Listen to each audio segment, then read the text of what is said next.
నమస్తే, నేను మీ ఎలిషా. మనం ఇప్పుడు ప్రజెంట్ విజయవాడ భవానీపురం స్వాతి థియేటర్ రోడ్లో ఎమ్మెల్యే సుజనా చౌదరి గారు ఏర్పాటు చేసిన జాబ్ మేళాలో మెజారిటీ పీపుల్ ఎంతమంది ఉన్నారు, ఎవరెవరికి ఇస్తారనే విషయాన్ని మరి ఆర్గనైజేషన్ చేస్తున్న వారితో మాట్లాడదాం. మన మధ్యలో శ్రీరామ్ గారు ఉన్నారు, వారితో మాట్లాడి పూర్తి వివరాలు తెలుసుకునే ప్రయత్నం చేద్దాం.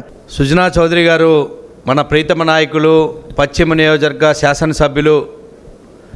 ఎన్నికల్లో ప్రచార సమయంలో అనేక మంది తల్లిదండ్రులు కావచ్చు, విద్యార్థులు మాకు ఉద్యోగాలు లేవు, మాకు ఉద్యోగ అవకాశాలు కల్పించాలి, ఇబ్బందులు పడతా ఉన్నాం, కష్టపడి చదివించాం అని అనేక మంది నుంచి అర్జీలు వచ్చిన నేపథ్యంలోని దాదాపు నెల రోజులుగా అనేక కంపెనీలతో చర్చలు జరిపి దాదాపు 34 కంపెనీలకు పైగా కంపెనీలు ఈరోజు ఇక్కడ రావడం జరిగింది.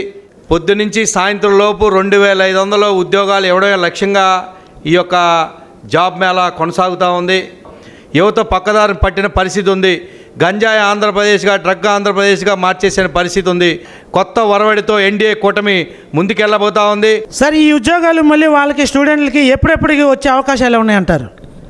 కొన్ని కంపెనీస్ వెంటనే అపాయింట్మెంటు ఇస్తూ ఉన్నాయి. కొన్ని కంపెనీసు 10-15 రోజులు టైం అడుగుతూ ఉన్నాయి. వాళ్ళని తప్పకుండా మళ్ళీ మేము ఆఫీసులు పిలిచి ఇంటర్వ్యూలు పెట్టి లేకపోతే ఎగ్జామ్స్ రాపించి వాళ్ళని తప్పకుండా తీసుకుంటామని చెప్తా ఉన్నారు. ఇది నిరంతర ప్రక్రియగా ఈ యొక్క జాబ్ మేళా విజయవాడ పశ్చిమ నియోజకవర్గంలో ఎన్డీఏ కూటమి ఆఫీసులో జరగబోతూ ఉంది. ఇప్పుడు వచ్చిన వాళ్ళందరూ కూడా అకామిడేషన్ జరగాలని మనస్ఫూర్తి కోరుకుంటూ, ఇంకా ఇలాంటి ఎవరికైనా మిగిలిన ఇంకోటి చేసిన ప్రతి 3 నెలలకి ఒక ప్రక్రియ జరుగుద్ది. దీని ద్వారా ప్రతి ఒక్కరికి కూడా అవలంబన, అందరికీ ఆర్థిక అవలంబన జరగడానికి అవకాశం ఉందని మీ ఛానల్స్ ద్వారా తెలియజేసుకుంటున్నాం. చాలామంది యువతకి ఎంత ప్రోత్సాహం ఇస్తున్నారో అదే యువతకి అండగా ఉండేవాళ్ళు కూడా చాలామంది ఉన్నారు. ఈరోజు స్వతంత్రంగా వాలంటీర్గా చేసే వాళ్ళే మా దగ్గర 500 పైగా ఉన్నారు.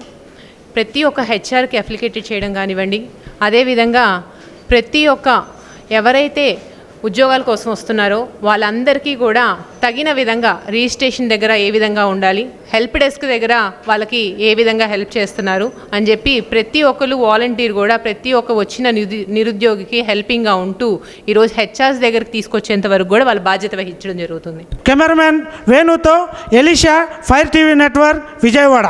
Thank you. మేడం, మీరేం చెప్తారా? మీరేం చదువుకున్నారు? డిగ్రీ. ఎప్పుడు వచ్చారండి ఇంటర్వ్యూకి? మార్నింగ్ 10కి వచ్చి. మీకు ఈ ఇన్విటేషన్ ఎలా వచ్చిందండి? మీకు ఇక్కడ జాబ్ మేళా జరుగుతుందని మా మేడం పెట్టారు, పంచాయతీలో పనిచేసే మేడం పెట్టారు. పంచాయతీలో పనిచేసి ఎంతమంది వచ్చారు మేడం మీరు? నేను నా ఫ్రెండ్ ఇద్దరం వచ్చి. క్వాలిఫికేషన్ ఏమైనా మెన్షన్ చేశారు? మీకు ఈ క్వాలిఫికేషన్ ఉండాలి మెన్షన్ చేయలేదు. 10th నుంచి టెన్త్ అబోవ్ నుంచి అని అన్నారు. అంటే మీ క్వాలిఫికేషన్ ఏంటి మేడం? బీటెక్. అంటే బీటెక్ సంబంధించి ఏమన్నా వేకెన్సీస్ ఉన్నాయి, కంపెనీలో పార్టిసిపేట్ చేస్తున్నారు మేడం? ఓన్లీ హెచ్టిఎల్లో ఉంది, మిగతావన్నీ నాన్ ఐటీ సైడ్ నుంచి ఉన్నాయి. అందులో కూడా పార్టిసిపేట్ చేస్తున్నాను. టోటల్ 5 కంపెనీస్ వచ్చాయి నాకైతే నార్మల్గా. అంటే మీరు ఎలా వచ్చారు మేడం ఇక్కడికి? ఫ్రెండ్స్ చెప్పారు. ఫ్రెండ్స్ ద్వారా వచ్చారు. అంటే టీవీ ఛానల్స్లో కానీ ఏదైనా పేపర్లో అడిగి? అలా ఏమీ రాలేదు, జస్ట్ తెలిసిన వాళ్ళు అలా స్ప్రెడ్ అయింది తప్ప న్యూస్లో కానీ అలా ఏమీ రాలేదు. అంటే ఎన్డీఏ కూటమి ఏర్పడి 2 months అవుతుంది కదా మేడం, 2 monthsలోనే ఇటువంటి ఒక జాబ్ మేళా నిర్వహించడం మీకు ఎలా అనిపిస్తుంది? హ్యాపీగా ఉంది. మొన్ననే బీటెక్ అయింది, వెంటనే ఇలా ఆపర్చునిటీ. ఈ 2 monthsలోనే ఇటువంటి ఒక పెద్ద జాబ్ మేళా నిర్వహించడం మీకు ఎలా అనిపిస్తుంది? ఫస్ట్ టైం కాబట్టి ఇలా చూస్తుందే బాగానే ఉంది. అంటే కొంచెం ఎక్స్పెక్టేషన్ పెట్టుకోవచ్చు అనేసి అనుకుంటున్నాం. పర్లేదు, ఇలాంటి ఎన్ని కంపెనీస్ వదిలేరంటే రావచ్చు అనేసి అనుకుంటున్నాం. కాకపోతే చిన్న కంపెనీస్ కదా, వస్తాయని అనుకుంటున్నాం. శాలరీ ఏమైనా ఎక్స్పెక్ట్ చేస్తున్నారు? నేను ఇంత శాలరీ అనుకొని వచ్చానండి, మరి ఇక్కడ ఇచ్చే అవకాశం ఉంటే చేస్తానని అలా ఏమైనా ఆప్షన్స్ ఉన్నాయి మీకు? 30K అనుకొని వచ్చాను నేను, కానీ అంత కూడా ఎక్స్పెక్టేషన్ లేదు ఇక్కడ. అదేవిధంగా ఇక్కడ చూసుకున్నట్లయితే జనసేన పార్టీ 41వ ప్రెసిడెంట్ రాంబాబు గారు ఉన్నారు. ఆయనతో మాట్లాడి అసలు ఇక్కడ జరిగేటువంటి జాబ్ మేళకు సంబంధించిన ఏర్పాట్లు కానీ, ఎన్ని కంపెనీలు వచ్చినాయి, ఎంతమంది అన్ఎంప్లాయీస్ని ఇన్వైట్ చేయడం జరిగిందనే విషయాన్ని ఆయనతో మాట్లాడి తెలుసుకుందాం. సార్ చెప్పండి. నమస్తే అండి, నా పేరు బొమ్ము రాంబాబు, 45వ డివిజన్ జనసేన పార్టీ నాయకుడిని. ఈ కార్యక్రమంలో సుమారుగా 3000 మందికి జాబ్ రిక్రూట్మెంట్ చేయడానికి పాసిబిలిటీ ఉందని వివిధ కంపెనీల నుంచి పిలవడం జరిగింది. దీంట్లో ఈరోజు చూస్తే ఈ క్రౌడ్ చూస్తే కనీసం ఒక దగ్గర 5,000 నుంచి 7,000 మంది జనాలు రావటం జరిగింది. అంటే వీళ్ళందరం చూస్తుంటే నిరుద్యోగం ఇంత పెరిగిపోయిందా అనిపిస్తుంది. అంటే మనం ఇంత గత ప్రభుత్వం చేసినటువంటి దీనివల్ల కానివ్వండి, ఏమన్నా కానివ్వండి, ఎక్కడ వాళ్ళు అక్కడ జాబులు లేక నానా ఇబ్బందులు పడుతూ ఈ రోజున ఇలా చౌదరి గారు యలమంచుల సుజనా చౌదరి గారు పెట్టేసరికి ఒక పండగ వాతావరణం లాగా అందరూ వచ్చి మాకు మేము ఇంత క్వాలిఫికేషన్ ఉంది, మాకు ఏ విధమైనటువంటి ఇది లేకుండా ఆధారం లేకుండా పోయిందని ఎంతో ఉత్సాహంగా వచ్చి ఇక్కడికి రాపించుకుంటాం. నాకు జాబులు చాలామంది కంపెనీ వాళ్ళు వచ్చారండి, దాదాపుగా 23 మంది కంపెనీ వాళ్ళు వచ్చారు ఇక్కడికి. ఇప్పుడు దాంట్లో ఎవరి యొక్క క్వాలిఫికేషన్ బట్టి వాళ్ళు ప్రతి ఒక్కరు కూడా వాళ్ళ ఎడ్యుకేషన్కి తగ్గట్టుగా అక్కడికి వెళ్ళి వాళ్ళు రాపించుకుంటాం. మేము ఇక్కడ రిజిస్ట్రేషన్ చేస్తున్నామండి. రిజిస్ట్రేషన్ తర్వాత స్టాంప్ వేస్తున్నాం. ఈ స్టాంప్ ప్రకారం అక్కడ రిజిస్ట్రేషన్ నెంబర్ ఉంటుంది. ఆ నెంబర్ ప్రకారం లోపల టోకెన్ ప్రకారం లోపల పిలుస్తున్నారు. పిలిచి ఎవరికి ఏ అర్హత ఉంటే దాన్ని బట్టి ఆ కంపెనీలతో మాట్లాడటం జరుగుతుంది. ఎంతమందిని మీరు రిక్రూట్ చేసుకోదలుచుకున్నారు? ఎప్పటిలోపు ఉద్యోగం ఇస్తారు? శాలరీస్ ఎలా ఉండబోతున్నాయి? శాలరీస్ అయితే ఒక్కొక్క ఉద్యోగాన్ని బట్టి ఒక్కొక్క రేట్ ఉందండి. వీళ్ళందరికీ 6,000 మంది దరిదాపులుగా రిజిస్ట్రేషన్ అయింది. వీళ్ళందరికీ మ్యాక్సిమం 75% నుంచి 90% ఉద్యోగాలు ఇస్తారండి. ఏదో ఒక పరిశ్రమలో కానీ ఏదో ఒక చదువును బట్టి చదువును బట్టి వాళ్ళకి. ఇప్పుడు సుజనా చౌదరి గారు నిర్వహించే జాబ్ మేళ కాకుండా ఫ్యూచర్లో ఈ 1 మంత్ 2 మంత్స్లో ఇంకేమైనా జాబ్ మేళ నిర్వహించే అవకాశం ఉందా మన విజయవాడలో? ఇంకా ఉన్నాయి సార్. ప్రస్తుతానికి విజయవాడ SRR కాలేజీలో కూడా జాబ్ మేళా జరుగుతుంది. అది కూడా సేమ్ ఇదే, వాళ్ళవి కూడా రన్నింగ్ ఉంది ఇవాళ.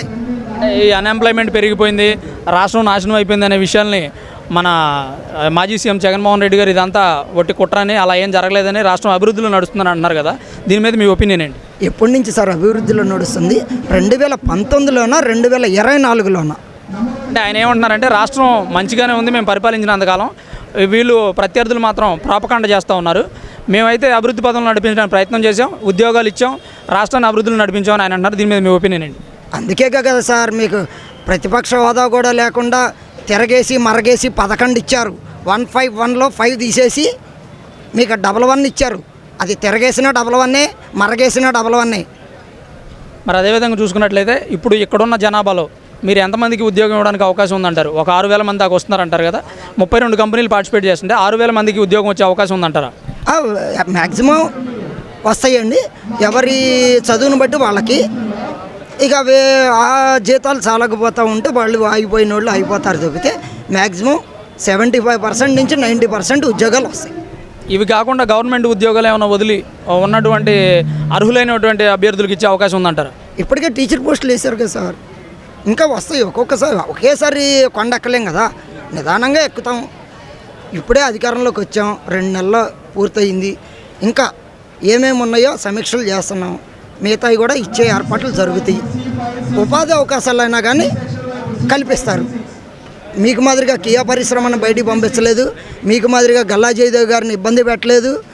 ఏ వ్యక్తినన్నా ఏ పరిశ్రమనన్నా వెళ్ళిపోమన్నటువంటి వ్యక్తిని ఒక్కళ్ళని చూపించండి. మీ గోరంట్ల మాధవ్ గారు వెళ్ళి ఎట్లా దౌర్జన్యం చేశారో తెలుసు. అదే గల్లా జయదేవ్ గారిని ఎంత ఇబ్బంది పెట్టారో జనాలందరికీ తెలుసు. ఆంధ్రప్రదేశ్లో లేనటువంటి ఇబ్బందులు మిగతా రాష్ట్రాల్లో ఎందుకు లేవు? మరి తెలంగాణలో ఇదే గల్లా జయదేవ్ గారు ఇదే అమర్ రాజా బ్యాటరీ వాళ్ళని పరిశ్రమ పెట్టి 10,000 మంది ఉద్యోగ కల్పన చేశారు.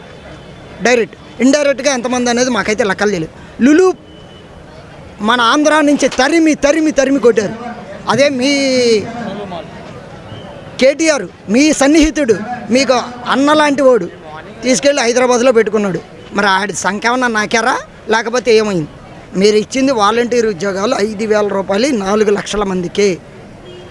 ఆ 5,000 రూపాయలు పాలకి బియ్యానికి మాత్రమే సరిపోతాయి. మేము ఇచ్చే ఉద్యోగాలు వేరు. భవిష్యత్తులో ఇటువంటి జాబ్ మేళాలు నిర్వహించి పెంచే అవకాశం ఉందంటారా? ఇంకా ప్రతి యువకుడిని ప్రతి యువతిని ఉద్యోగ కల్పనే మా ధ్యేయం. చూశారు కదా, ఇప్పటివరకు మనం మాట్లాడిన వ్యక్తి చెప్పే విషయాలు ఏంటంటే గత ప్రభుత్వంలో ఇటువంటి జాబ్ మేళాలు నిర్వహించలేదని, అన్ఎంప్లాయీస్ని ఆదుకునే ప్రయత్నం చేయలేదని ఆయన అంటున్నారు. ఫ్యూచర్లో ఇటువంటి జాబ్ మేళాలు నిర్వహించే అవకాశం ఉందని, తర్వాత SRR కాలేజీలో కూడా ఏర్పాటు చేయబోతున్నామని తెలియజేస్తున్నారు ఆయన. కెమెరా పర్సన్ వేణుతో Ramesh, fire TV network, Vijayawada, Bhavanipuram.